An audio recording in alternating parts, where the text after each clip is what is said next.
semua, pada hari ini cikgu ingin berkongsi tentang pola ayat dasar. Mari kita lihat kekerapan soalan pola ayat dasar. Setakat ini, soalan ini telah menjadi soalan 3B dalam set soalan SPM November 2008, November 2013 dan Jun 2017. Pada tahun ini, soalan pola ayat dasar telah ditanya dalam kertas percubaan SMK Sungai Karangan Kedah, Pulau Pinang, Kelantan, Terengganu Set 2 dan SBP. Baik murid-murid, apa itu ayat dasar? Ayat dasar ialah ayat yang menjadi dasar atau sumber bagi pembentukan semua ayat lain dalam sesuatu bahasa. Melalui pola ayat dasar, maka terbentuklah ayat-ayat lain seperti ayat tunggal, ayat majmuk, ayat aktif, ayat pasif dan sebagainya. Setiap ayat dasar terbentuk daripada dua unsur iaitu subjek dan predikat. Dan dalam bahasa Melayu, terdapat 4 pola ayat dasar. 同学们，ayat dasar 就是我们的基本造句。从这个ayat dasar，我们就能再形成其他种类的造句，比如说 ayat tunggal, ayat majmuk, ayat aktif 或者 ayat pasif 和其他的。最重要的是这个 ayat dasar 它一定有2个成分，那就是主语和谓语。subject 就是主语 ，predicat 就是谓语。然后在马来文，我们有四种基本的句型， 4种 4 pola ayat dasar. Baik murid-murid, inilah yang dimaksudkan dengan 4 pola ayat dasar bahasa Melayu. Kita perhatikan pola yang satu, iaitu formulanya ataupun polanya FN campur FN. Kita perhatikan contoh ayat, Encik Ahmad, guru sekolah adik saya. Jadi, Encik Ahmad ialah subjek dan predikat terdiri daripada frasa nama iaitu guru sekolah adik saya. Okay, ini pola yang pertama.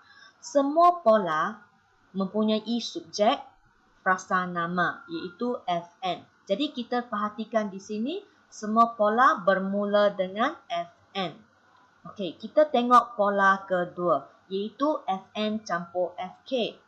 FK bermaksud frasa kerja. Jadi kita perhatikan ayat, bapa mereka sedang berehat. Jadi berehat ini ialah kata kerja.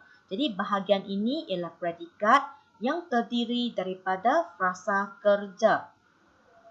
Pola ketiga ialah FN campur FA. FA di sini ialah frasa adjektif.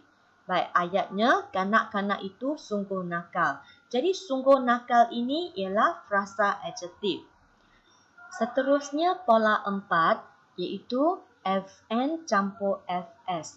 Di sini ya murid-murid, FS ialah frasa sendi nama. Kita perhatikan ayat, pejabat saya di Kuala Lumpur. Jadi di Kuala Lumpur inilah frasa sendi nama. 同学们，这个就是我们的4种基本的句型，造句的形式。第一个就是名词加名词，第二是名词加动词，第三名词加形容词，和第四是名词加介词。同学们要注意到的是，我们的主语都是名词，接着就是谓语，可能是名词、动词、形容词或者介词。所以同学们要记得这4种 pola ayat dasar. Baiklah murid-murid, mari kita lihat tip menjawab soalan pola ayat dasar. Yang pertama, baca ayat yang diberikan dalam soalan. Yang kedua, kenal pasti subjek dan predikat dalam ayat tersebut. Dan yang ketiga, pastikan ayat dalam susunan biasa, iaitu subjek, dan predikat.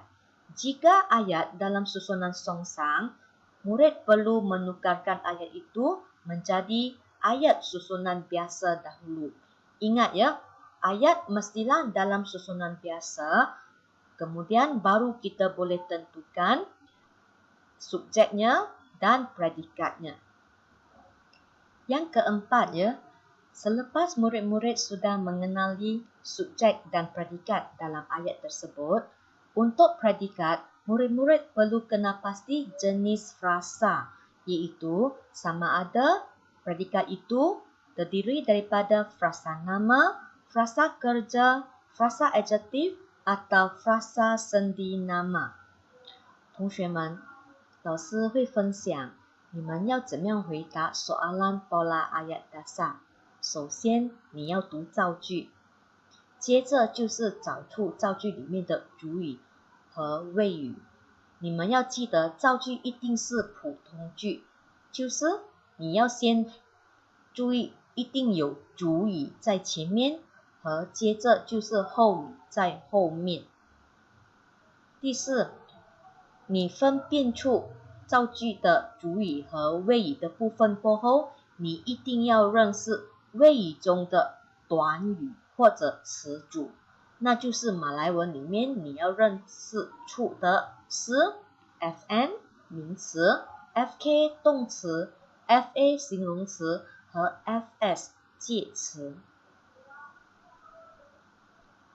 Baiklah murid-murid, sekarang cikgu kongsi pula tip mengenal pasti subjek dan predikat dalam ayat. Ada dua tip di sini. Yang pertama, selepas perkataan itu atau ini, semua frasa atau perkataan ialah predikat. Okey, kita perhatikan ayat. Pak Mat dan anaknya itu tinggal di Kedah. B. Surat yang merah ini kepunyaan Sani. Jadi perhatikan ya, cikgu telah bulatkan itu dan ini.